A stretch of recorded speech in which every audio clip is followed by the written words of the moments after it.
Welcome back to the channel. It's been a while. Thought I'd get back on posting since I got a bunch of free time in my life now.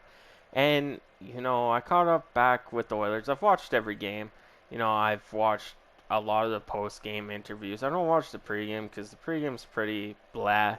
And a lot of you guys probably agree with me. It's the post-game that's entertaining. Especially the Pulley-Arby and Hyman one last night. I got mad love for Pulley-Arby and how he answers questions. But anyway, what can I say about the Edmonton Oilers? They're finding ways to win more games than just one way. Last night was the epic comeback, down 4-1. McDavid's phenomenal goal. Probably the goal of the year already, like everyone's saying, but we won't talk about that. That's probably been on all your guys' social medias for the last 20 hours or so. So, like I said, I like to watch the post games. And there was one, I believe it was after Nashville or the game before, where they asked Ryan Nugent-Hopkins, "Are you in a scoring slump?" And I kind of laughed. I laughed at that because my philosophy is it's not a scoring slump that we know. Like, we've known guys like Kyler Yamamoto. That was a scoring slump. He still kind of is in a scoring slump, but he has a couple goals. Good on him. He's hard forechecking. But Nuge is not in a scoring slump.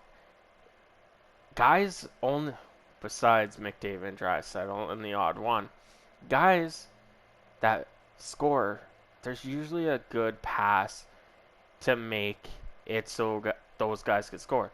Let's take a look at Yamamoto's goal, where Draisaitl baited three guys in, and he passed it. Yama went 5-hole, got the monkey off his back, kind of deal. Now, when the reporters keep asking Nuge, well, you're on a goal slump, blah, blah, blah, you're on a scoring slump, he's technically not. Because those 14 assists now, he's tied with McDavid for the league lead, is just as important as scoring the goals. Because what happens if one of those assists he decides, oh, I'm going to shoot the puck instead of pass? Well, what if he hits the post or misses the net? One of those assists are away. Passing the puck is just like scoring the goal. And that is what our first round pick in 2011 was. The first overall pick. He wasn't meant to score goals. That's why we had Hall. That's why we had Everly. He was the one that was supposed to facilitate the puck. Like, he can score. He has 185 goals in 666 games in his career. But he's more of a playmaker. And that's why I love him, especially on the power play on the left side. Because he's that left-handed shot.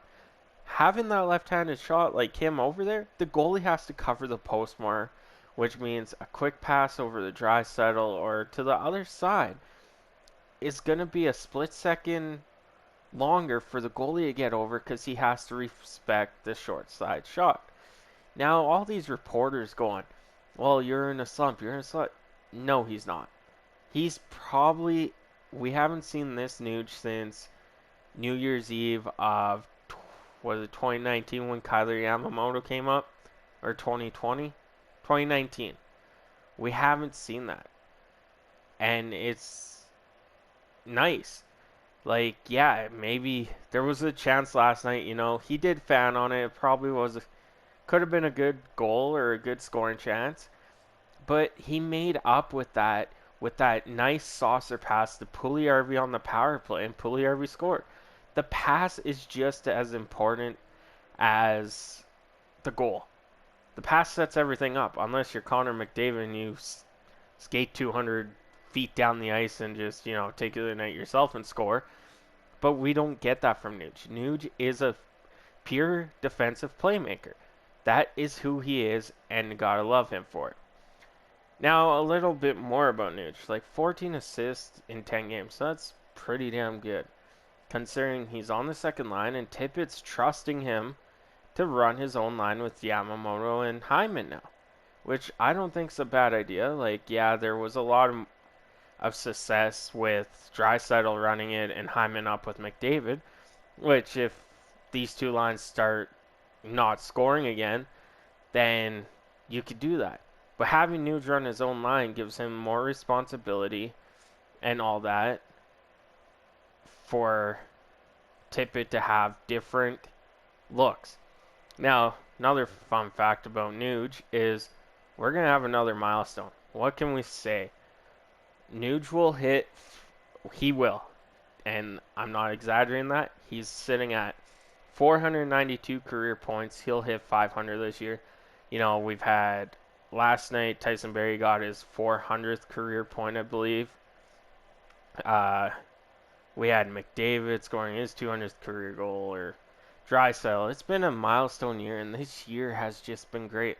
But that's the fact I want to point on is these reporters and their questions. Like, I don't know if they don't think or what it is, but you can't say Ryan Nugent-Hopkins is on a scoring slump. He could take shots that potentially could lead to goals, but he's passing and getting the for sure goal. He's not being too fancy with it. It's nice, easy, simple passes, and it's working for him. And that, like I said, that pass to Puljujärvi last night, that was on a tee. Like, that was a great pass. But other than that, you know, let's go Oilers. Like, this season has been great. You know, I'm looking forward to this road trip, seeing what the guys can do. And maybe Hyman, just like he did, can score another goal on the power, or goal 5-on-5 there. And let's see what this road trip brings. And to all the fans that, you know, get down because we were down 4-1, you know, just wait. We're gonna lose a game. We're not gonna go 81-1.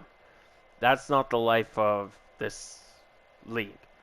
The NHL, if you go 81-1, you better win the Stanley Cup because you're that good. But we're gonna lose games. You know, there's gonna be games we'll lose 5-3 like we did against the Flyers, and then there's gonna be games we'll win 5-2, 5-1 like we did over Seattle. It is what it is. Great start of the season. I'm just kind of rambling on now, but I hope you guys enjoy this. And I'll catch you on the next one.